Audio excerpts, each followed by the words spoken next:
Sudah lebih dari 1 tahun, sebagian besar dari kita bekerja dari rumah. Semakin sering kita berada di rumah, semakin sering juga kita menggunakan dan juga memperhatikan berbagai elemen yang berada di rumah. Contohnya kamar mandi, ruang tidur, ruang keluarga, dan lain-lain. Termasuk saya. Saya yang sering memperhatikan kamar mandi saya. Tampaknya sudah perlu melakukan pembaruan karena sudah tidak tampak segar lagi. Maka dari itu, beberapa waktu lalu saya memutuskan untuk melakukan renovasi kamar mandi saya.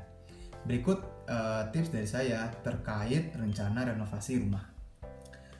Yang pertama, kita perlu melakukan persiapan terlebih dahulu.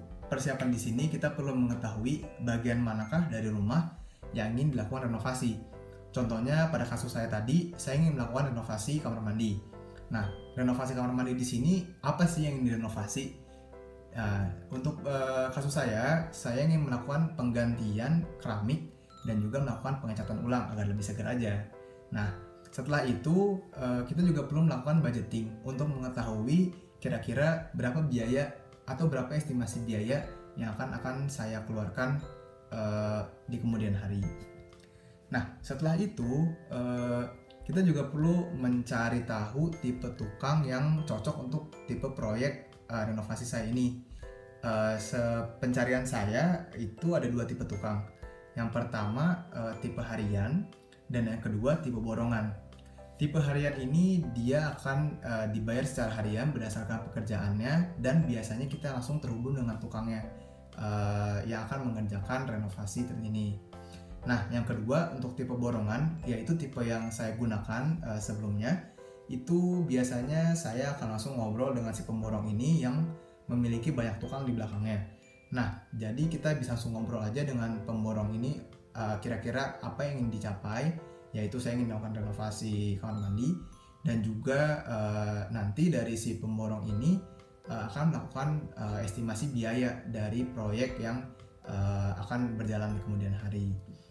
Nah, selain itu juga kita juga perlu mengetahui plus dan minus dari kedua tipe tersebut yang dapat cocok dengan proyek renovasi yang akan dilakukan.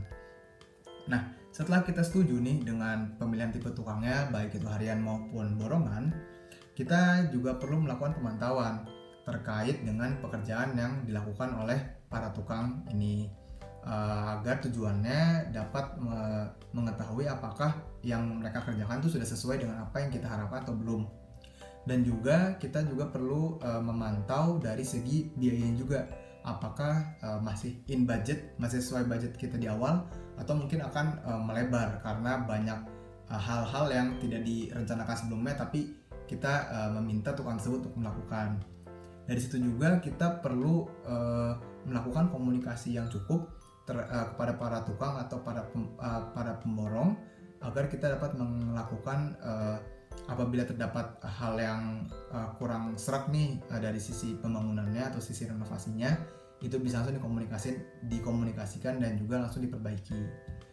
Dan yang terakhir itu kalau misalnya masih pada punya tetangga nih, jangan lupa ya komunikasi ke tetangga mengenai rencana renovasi yang akan dilakukan. Kenapa? Karena si renovasi ini kan pasti akan memunculkan kebisingan baru yang kemungkinan para tetangga kita juga bekerja dari rumah. Dengan kita mengkomunikasikan itu menjadi salah satu itikat baik kita agar dapat memberitahu rencana kita di kedepannya. Ya, demikian video untuk tips trik ini. Apabila kalian suka, silakan komen, like, dan subscribe. Dan juga follow Instagram @idelaju. Terima kasih.